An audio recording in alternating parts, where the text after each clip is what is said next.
কোনো চালু থাকা সামাজিক প্রকল্প বন্ধ হচ্ছে না। নমস্কার, এখন দেখে নিন আজ থেকে আয়ুষ্মান ভারত এবং আরও কিছু নতুন প্রকল্প শুরু হলো এবং আমাদের নতুন মুখ্যমন্ত্রী শুভেন্দু অধিকারী ঘোষণা করলেন চলে আসা কোনো রকমই কোনো স্কিম বন্ধ হবে না। অর্থাৎ আপনারা বুঝতেই পারছেন, সেটা যুবসাথী কিংবা লক্ষ্মীর ভাণ্ডার কিংবা বাংলার বাড়ি, কৃষক বন্ধু, যাবতীয় স্কিমের কথা হচ্ছে। এবারে দেখে নিন মুখ্যমন্ত্রীর ভাষণটা, ওখানে উনি কীটা বলছেন। মাননীয় প্রধানমন্ত্রী নরেন্দ্র মোদীজি তিনি বলেছিলেন প্রথম ক্যাবিনেট মিটিং এ আমরা আয়ুষ্মান ভারতে যুক্ত হব। আমরা আয়ুষ্মান ভারতে যুক্ত হলাম এবং সংশ্লিষ্ট দপ্তর কেন্দ্রীয় স্বাস্থ্য দপ্তরের সঙ্গে প্রয়োজনীয় যে এগ্রিমেন্ট অন্যান্য যে বিষয়গুলি রয়েছে সেটা স্বাস্থ্য সচিব, মুখ্যমন্ত্রীর দপ্তরের উপদেষ্টা এবং মুখ্য সচিব মিলিতভাবে অতি দ্রুত সম্পন্ন করবেন। অর্থাৎ আজ থেকে মাননীয় প্রধানমন্ত্রী ঘোষিত পশ্চিমবাংলার মানুষের প্রতি যে কমিটমেন্ট আজকে ভারতীয় জনতা পার্টির ক্যাবিনেট সেটা সম্পূর্ণ করল। এর সাথে সাথে প্রধানমন্ত্রী জন আরোগ্য যোজনা, প্রধানমন্ত্রী ফসল বীমা যোজনা ক্রপ ইন্স্যুরেন্স, প্রধানমন্ত্রী স্কুলস ফর রাইজিং ইন্ডিয়া পিএমশ্রী, প্রধানমন্ত্রী বিশ্বকর্মা, বেটি বাঁচাও বেটি পড়াও, প্রধানমন্ত্রী উজালা যোজনা 3.0 এবং অন্যান্য কেন্দ্রীয় স্কিম বা সেন্ট্রাল গভর্নমেন্ট স্পন্সর স্কিম আমরা যুক্ত হওয়ার সিদ্ধান্ত নিলাম। বিশ্বকর্মা যোজনায় আমাদের যারা বিশ্বকর্মা আছেন, হাতের কাজ করেন, আমাদের কামার কুমোর থেকে কুম্ভকার, স্বর্ণকার থেকে মালাকার থেকে তাঁতি থেকে নাপিত থেকে সবাই যারা 8,65,000 আবেদন করে রেখেছিলেন, আগের সরকার যাদের আবেদন জেলা শাসকদেরকে দিয়ে কেন্দ্রের এমএসএমই দপ্তরে পাঠাতে দেননি, আমরা দ্রুত ওই 8,65,000 পিটিশনকে পাঠানোর ব্যবস্থা নিলাম।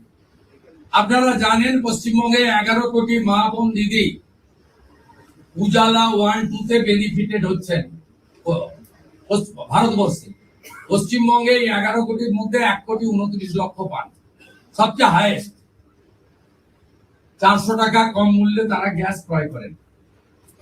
প্রধানমন্ত্রী আরো 75 লক্ষ দেশে চালু করেছিলেন এবং বাংলার জন্য কোটা ছিল 15 লক্ষ। গ্রাহক বিতরণ কেন্দ্রে হাজার হাজার দরখাস্ত পড়ে থাকা সত্ত্বেও শুধু রাজনৈতিক কারণে এই পিটিশন গুলো ডিএমরা সংশ্লিষ্ট দপ্তরে কেন্দ্রীয় সরকারের কাছে পাঠায়নি। তাই আমাদের মা বোন দিদিরা বঞ্চিত হচ্ছিলেন। আমরা গ্রাহক বিতরণ কেন্দ্রে পড়ে থাকা সমস্ত পিটিশন অতি দ্রুততার সঙ্গে জেলা শাসকদের সংশ্লিষ্ট কেন্দ্রীয় মন্ত্রক পেট্রোলিয়াম ডিপার্টমেন্টে পাঠিয়ে দেওয়ার নির্দেশ দিলাম। এর ফলে উজালা যোজনা 3 তাতে পশ্চিমবঙ্গের আরো কয়েক লক্ষ মা বোন দিদি যুক্ত হওয়ার সুযোগ পেলেন। কোন চালু থাকা সামাজিক প্রকল্প বন্ধ হচ্ছে না। কোন সামাজিক চালু থাকা প্রকল্প, এটা আমরা আমাদের কর্মসূচি মানে প্রচারকালীনও বলেছি। কোন চালু থাকা সামাজিক প্রকল্প সে 30 বছর আগের হতে পারে, 10 বছর আগের হতে পারে, কোন সামাজিক প্রকল্প আমরা বন্ধ করছি না। আমরা পেপারলেস অফিসও করব, আমরা সমস্ত পোর্টালগুলোকে আপডেটও করব এবং সমস্ত বেনিফিশিয়ারি ডিবিটির মাধ্যমে, যেটা নরেন্দ্র মোদীজির নেতৃত্বে দেশের সরকার করেছে, ডাইরেক্ট বেনিফিট ট্রান্সফারের মাধ্যমে হবে এবং সবটাই স্বচ্ছতার সঙ্গে হবে। আপনার প্রশ্নের উত্তরে আমি পরিষ্কার বলে দিই, যে স্কিমটার কথা আপনি বলেছেন আমি শুধু ওই স্কিমটা নয়, চালু থাকা কোনো সামাজিক কল্যাণকর কর্মসূচি বন্ধ এই সরকার করছে না, কিন্তু ট্রান্সপারেন্ট স্বচ্ছতার সঙ্গে সেগুলো হবে। কোন মৃত ব্যক্তি তিনি কোন সামাজিক প্রকল্পের সুযোগ পেতে পারেন না, আপনিও বলবেন না পাওয়া উচিত। কোন অভারতীয় তিনি ভারতের কোন প্রদেশ বা জাতীয় সরকারের কোন বেনিফিট তার পাওয়া উচিত নয়। তাতে আমার প্রশ্নে, আপনার প্রশ্নের মধ্যে আমার সব উত্তর আছে।